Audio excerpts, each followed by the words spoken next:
Hi, my name is Tracy Kelly and I am a Color Street stylist. I wanted to pop on and just do a brief demonstration of how to do a braid. So I just did this one and I'm going to show you how easy it is to do a braid. So one of the first things you want to do is you want to take your nail strips. One of the most important things is to take off the clear film before you do any sort of design. If you leave this film on and do your cutting, it will be very difficult to get the strip off of the backing. But what's really neat about these is once you have that clear film off, you can use just regular scissors, cut any sort of design you want out. You can also use hole punches. So I could use this to make French tips if I wanted. This is a 5/8 inch hole punch. You just flip it over, stick it in, and you can see exactly what kind of shape you want to do for your French tips. You can also use different stamps that are hearts and fish or whatever, anchors, and punch them out that way. Biggest thing, take the clear off first, do your punching or your cutting, and then you can apply. I always recommend, so I applied Giza Sands, which is the solid neutral here. I applied that like a day and a half ago. I usually recommend, if you're going to do a base layer of some sort, apply that first, maybe come back the next morning or the next day, and then apply your designs on top. It gives you a little bit more flexibility where if you don't get the placement just right with these, you can kind of readjust if you need to. So I'm going to start with the braid. I'm using 3 colors. I am using the orangish rusty color is Seattle Royale from our new spring line 2020. And Fort Worth It, which is the silver glitter, and then Tokyo Lights, which is our all-time bestseller. So what I did first is I cut our strips into, or I cut our nails into strips. So as you can see here, I just cut them into even parts.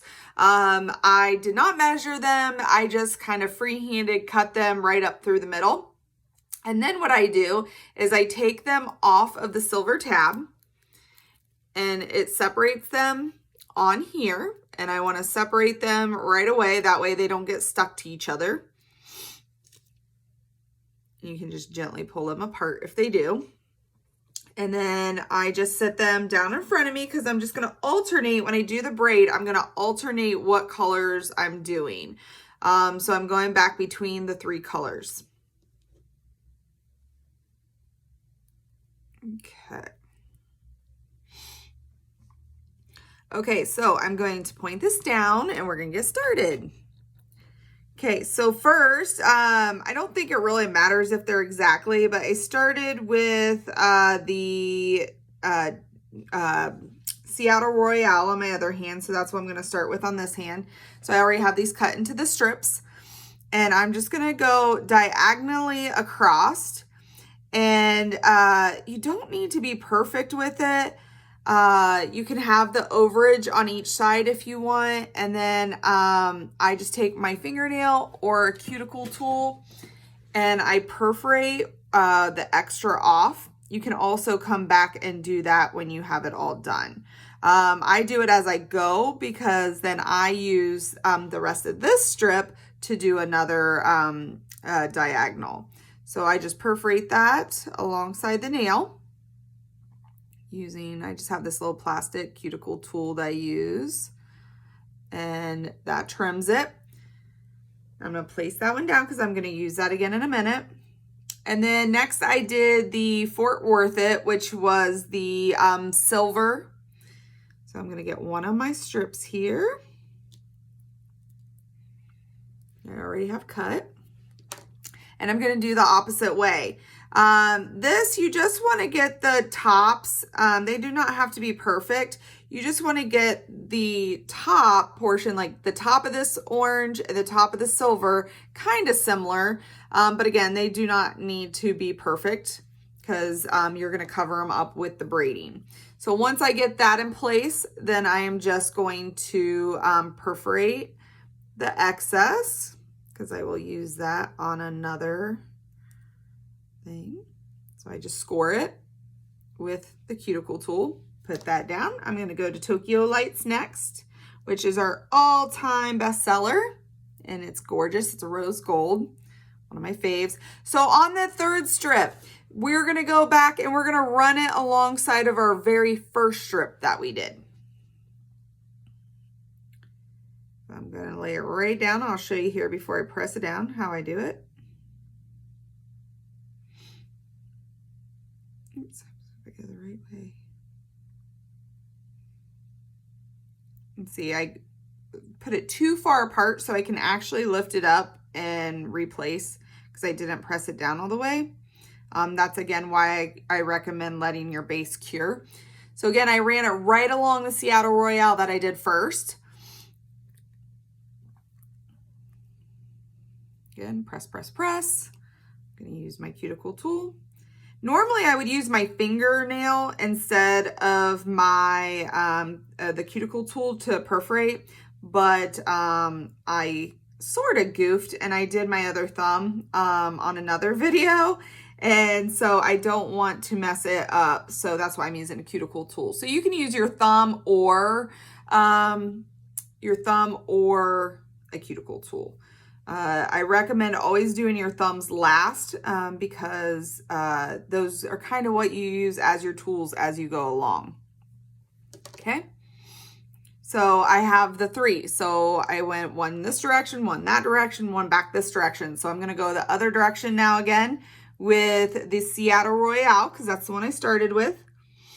So I'm going to go with it. I'm going to now run it alongside the Fort Worth It.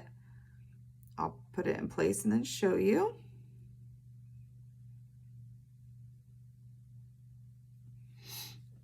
So right like that.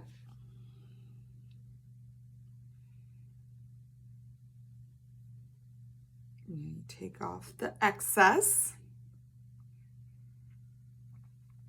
When you're all done, I recommend putting on a top coat. Because for those of you that use our nails, you know that like the glitters, even chunky glitters, they are smooth. They are not rough. And with our, when you do a braid, you end up with some edges just from the cutting and whatnot. They're not bad. Like I could probably leave it as is just fine on this one that I did. But I either use Clear as Day, which is like a clear top coat that Color Street carries. Or if you have like, I use the OPI plumping top coat. It's a super fast dry top coat. I use that and that works as well. Okay, so now I'm going back to the Fort Worth It, which is the silver.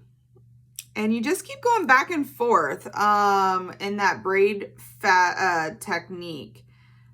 I do not put spaces in between the, what's it called? In between the layers. I put them right up next to each other because I feel like it gives it more of the braid look. Okay, so I'm just going back and forth.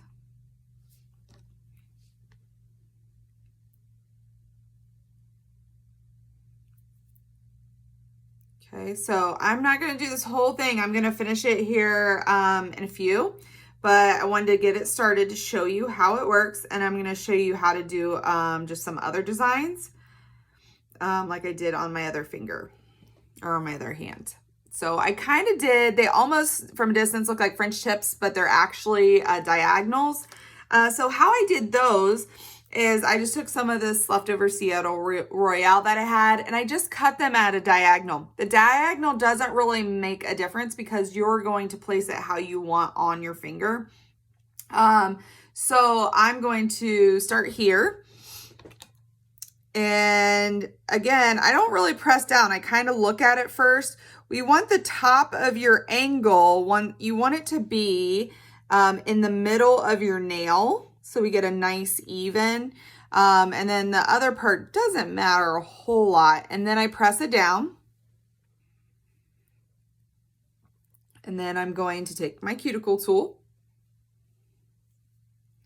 And I perforate under the nails just like during normal application of a nail, because I want it to go down over the nail nicely. And then I just take off the excess, and then down along where the nail meets. This is also when you're applying our regular sets and you're just applying them as is. If you have one that is too wide for your fingernail and it's on the finger, you can just gently perforate and score it with a cuticle tool, and it takes off the excess. So that's how we trim. You don't need any special tools or anything like that. So then I'm gonna bounce over to my Tokyo lights, which I already have cut. Again, angle doesn't matter because I'm lining it up on my finger. So I kind of lay it there to see how it looks. Once I get it where I want it, I can then press it down.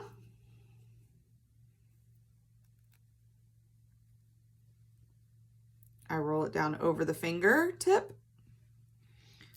Take my cuticle tool. And I'm just scoring. Again, you're just pressing alongside where your nail meets your finger. Nothing crazy fancy here. And this is just scoring it and perforating it. The nails are thin. It's crazy. Even 2 years later as a stylist, I am still amazed that they can feel so thin when you're applying them, but they can be they're so durable. I mean, I am heavy duty on my nails and they just work so nicely. So then that is all you do. Okay. So that is how you do a braid. That's how you do designs. I've done, you know, you can get real fancy and do triangles. You can do zigzags with your little strips that you cut. You can also use nail tape, but I personally like using the Color Street strips because like when I do the braid, I want my tips and my other designs to match and have the same color scheme. So I really like doing that. So I'm going to post this in my Facebook group. If you are not there, it is www.tkellydiy for Facebook.com, or you can go to my website, which is tkellyDIYnails.com to order. But I do have stock on hand. Let me show you. We carry our nails like this. You get 16 total strips in a set. A glitter's $12. They're always buy 3, get 1 free. You can mix and match designs and styles. So it breaks them down to like $8 to $9 a set. And you get a professional looking manicure. So I do have on-hand inventory that I sell in my Facebook group as well. You can get a variety of different shades to choose from. So, but I post my nail fees in there. You can also follow me on Insta, which is at tkellyDIYnails. Kelly has 2 E's, K-E-L-L-E-Y. So tkellyDIYnails. So I look forward to working with you all soon. If you ever would like to try a sample, we do have these little twosies, which is what I'm using for my tips. I'd be more than happy to send you a free sample so you can try them out for yourself and see just how easy they are. So have a great afternoon. We'll talk to you all soon. Bye.